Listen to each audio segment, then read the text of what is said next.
Alright, changed everything around again. Today though, we're gonna start with the bank vault jackpot as we've been dubbing it this whole time. Let's just see how it works and see what the payouts are like. There's no balls in there right now, so we're starting out fresh. That one paid out right away.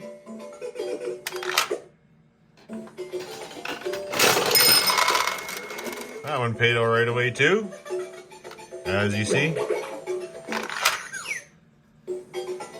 Oh, it ate that one. She's not paying that one out yet.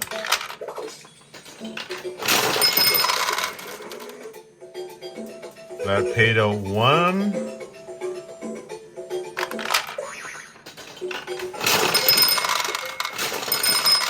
And there was a double payout.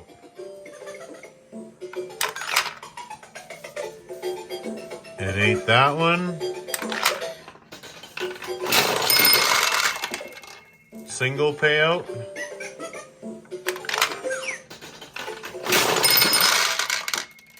Single payout. Another single payout. Ooh, I think there's two in there now. Three? What? There's three in there? Four? No way. 5, 6,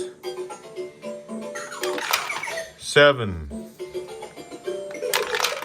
8, 9. Well, I came around to the back side there to see that at some point the bank was trying to pay out here, and we're just jammed up because the seesaw isn't moving right now because our balls didn't feed in here at the top properly. You suck, you jackass.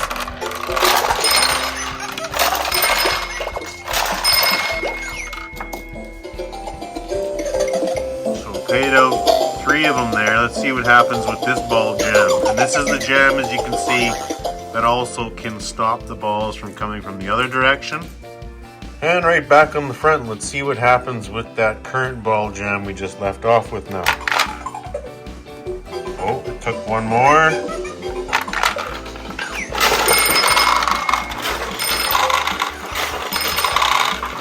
Oh, there's a big payout. The excitement on a payout like that, I tell ya.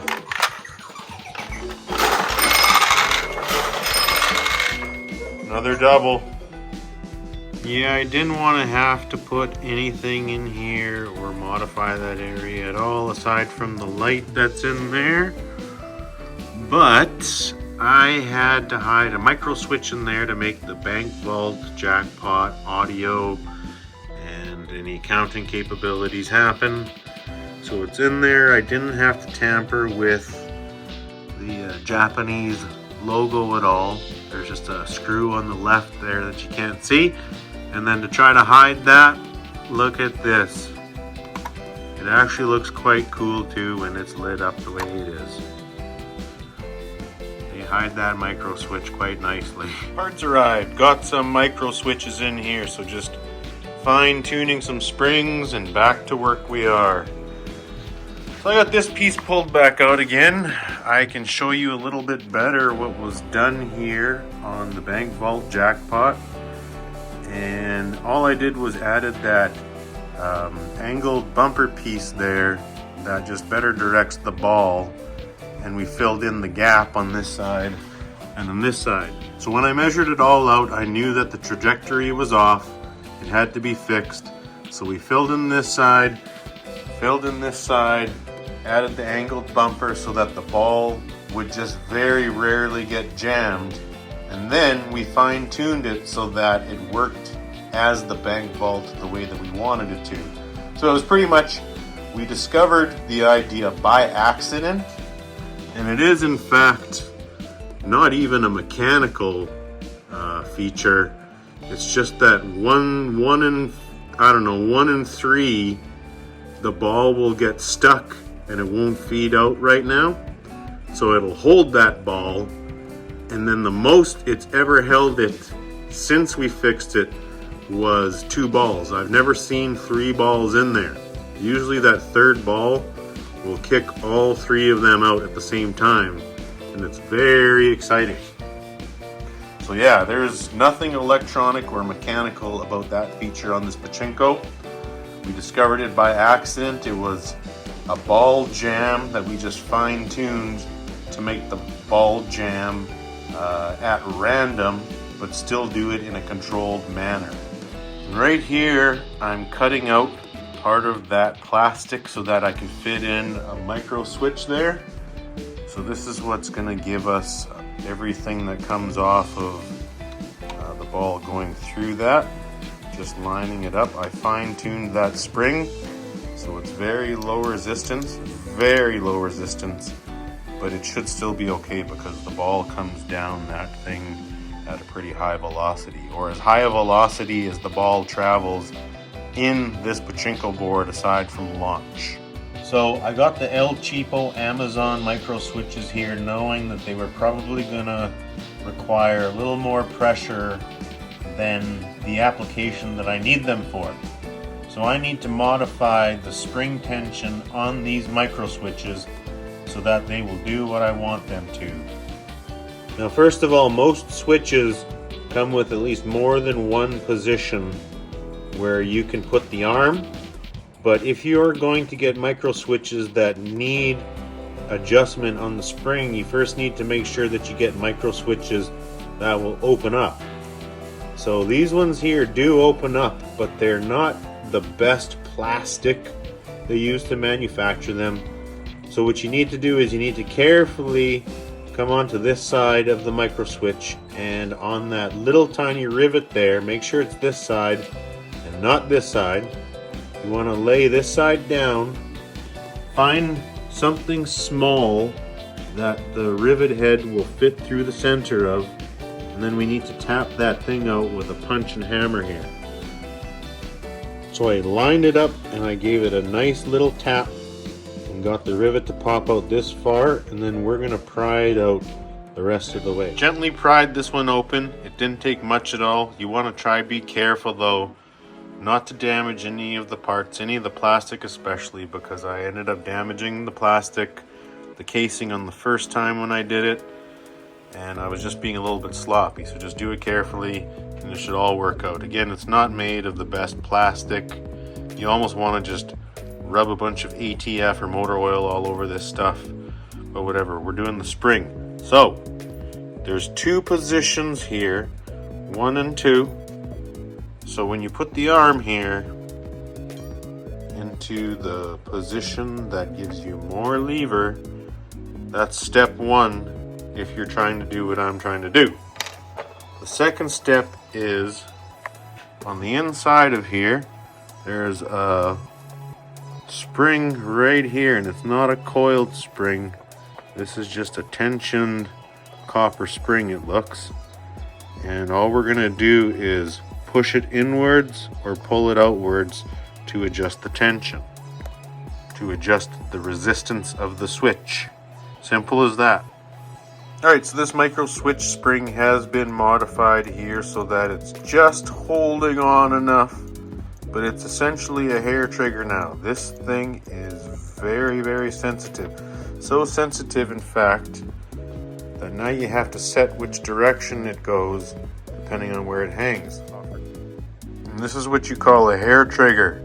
That spring is just barely holding itself on, but depending which way you mount this switch, that is a hair trigger. Check that out. Flip it this way, it touches that side. Flip it this way, it touches that side. Make sure you do have enough spring tension so that that spring is still going to hold itself in place, because it is kind of a critical piece. You just have to feel it out when you do this. And there's that micro switch that I just fixed the tension or the resistance on it.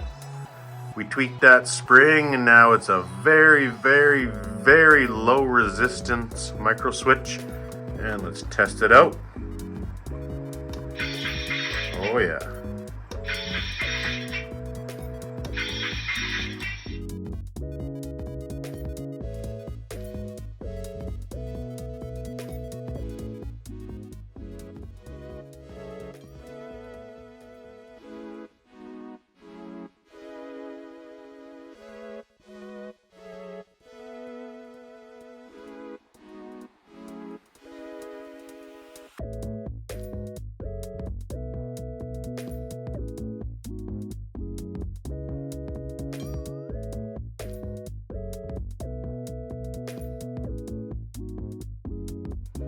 And that's the last piece I needed to refurbish. Hit with an angle grinder. Check that out, all done. All done. Was sitting there lurking at the back, staring at me every time. Finally hit that with an angle grinder and some smaller rotaries. Blinging. Check it out. There's where progress is at. Lots of electronics on the go.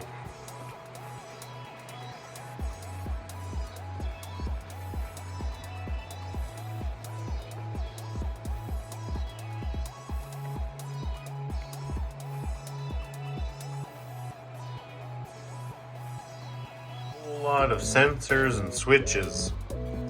We've got them all dialed in here for everything we want on our jackpots and all of our ball counting on this side.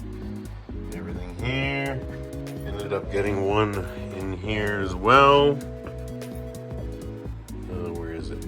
We got it hiding down in there. There's a micro switch hiding in there for the bank vault jackpot. So some of these are going to be going to our audio that's already built in, and then some of these are going to be going to the Arduino. We do in fact want full ball counting capability on this pachinko. So literally the only sensor or switch that I gotta figure out is the output one, which I thought was going to be the easiest one of all, but as it turns out, I'm having a little bit of trouble figuring it out, but we'll get there. I'm sure we'll get there. I honestly thought this was going to be the easiest one of all. You can see we switched over that old leaf switch that was on there for another micro switch. We got one on our built-in thing. So here's another thing. Among all the surprises on this pachinko machine, since I've been restoring it, we found those two jackpots that were undeveloped. One, the bank vault one, as we've been calling it, is super cool. And then the optional jackpot is the one that goes back here. It goes back sometimes now, or it'll go down. And then the bank, as we were saying, that one was super cool. So we found those two things. Then as well, I found this micro switch mount down here, and all it took was, as you saw, just setting our springs so that they're all nice and low resistance for our pachinko. So yeah, man, it's been pretty damn cool finding all of these extras on here that I didn't realize until I did realize. So yeah, this one had built-in mount for a micro switch. That's going to be the jackpot counter, but we're still going to be able to tell where each jackpot came from. So, and then we got a micro switch built in here now as well for our end game.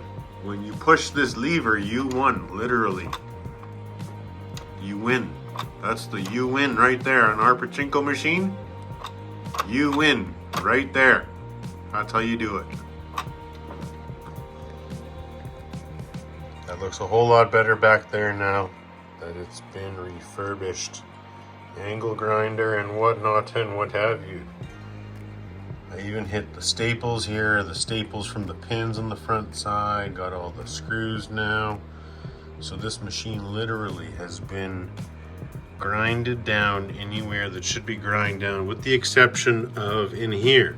Now the issue I've been finding with this is that now twice I've attempted to pull this apart, and I don't think I'm going to try do it again because it's super glued right in there. Just super glued right in. So I can pull those screws off and try wiggle it around, but you can see the bubbles from all the super glue that they put into this thing. And I'm worried that I'm gonna break something if I continue to try open that up. So as much as I really want to get in there and clean it up to make this light fixture even shine a little bit better through there. I guess I haven't shown you that before too. This circle right here is made for an old incandescent bulb, just like our other ones that we got here and all over the place in there. And so I put some of my more modern LEDs in there because this one fit just perfectly. But anyways, as I was saying, I cannot get this thing apart and I'm worried it's gonna break. So I think that part is just gonna be left alone. Although we're still in development, all of my cable runs now are nice and clean, or as clean as they're gonna get. Everything's secured or tethered the way it has to. So again, because I have this fancy Sankyo door, it's quick to get inside and outside to open it right up. So everything had to be tethered here, and it all shuts really nicely. No issues. No issues on that end. Cable's all tied up. Got everything all cleaned up here now. Cleaning it up. Getting near the home stretch. Relay bank coming together. Mr. Arduino's going right there. Coming together. Coming together. Alright, so I found this product on Marketplace. I'm always looking for these kinds of things, ball lifters and such. This one here is called Magnext Eye Coaster, and it's pretty much an MP3 player with a bunch of built-in sounds and music of its own. It's a magnetic ball lifter, and then it also has, for those sounds, it has photoelectric sensors. So see this on Marketplace for 20 bucks. I'm like, well, there's 3 different things I want to try out. These I can use for sure. Matter of fact, I'm using one of them right away. It already has a home. But the rest of this I want to demo out because I thought, well, the idea with our Fever is that we're going to have a ball injector of some sort on the backside. So it could, in our instance, be just another elevator. As long as I can divert it from our output so that when it's fever mode, the idea is that now the ball's going to come out and it's going to divert to a different elevator that's going to lift it back up to the top, but it's going to inject it into the game again somehow as a fever mode, instead of how the existing ones I've seen usually, typically they use the launch. So when you go into fever mode, of course, fever mode didn't exist on our vintage pachinkos, I don't think. And if they did, I'm not aware of it. But as soon as they became automatic, or where they had the electronic launch, when you would get into a fever mode on a smart machine, it just starts launching balls at random on your behalf. So what we want to do is we still want to be able to launch balls when we get into fever mode, but I intend to just divert our jackpot output so that there would be some balls lined up, and when you get into fever mode, they just start piling into the machine. Also, I ended up being able to get rid of this piece now, even though I might still end up using it. But because we have this micro switch here now on our jackpot payout, that is in fact our counter and whatever we want it to be there. So we know how many jackpots are going to be won, and we're going to be able to do whatever we want with it, audio, lighting, etc., etc. But I did end up getting rid of this micro switch and doing that. So I don't really need this piece anymore, but we'll see what happens. I might still end up using it depending. But now we got to divert. I'm not sold on most of those decals. Only a couple of them do, I think, actually really look good where they are. Like this one, that looks pretty darn cool where it is. And then it's actually hiding the micro switch that I had to put in there anyways. So that one kind of looks cool. Totally. The rest of them though, I'm not so sure. I don't know. I'm not sold on it anyways. And we're getting ready for the next round of testing. Got a bunch of testing to do. Got some voltages to read off and see what we got coming off some pins. Got a bunch of other things to test out here, new switches. It's getting smart now, boy. We're getting smart.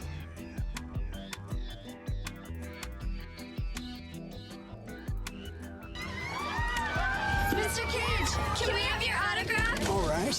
So, you're twins. No.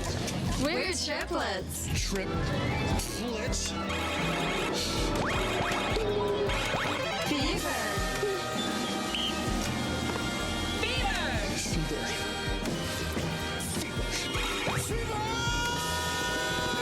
Sankyo Akane! I'm on my way, Japan. Pachinko wa Sankyo.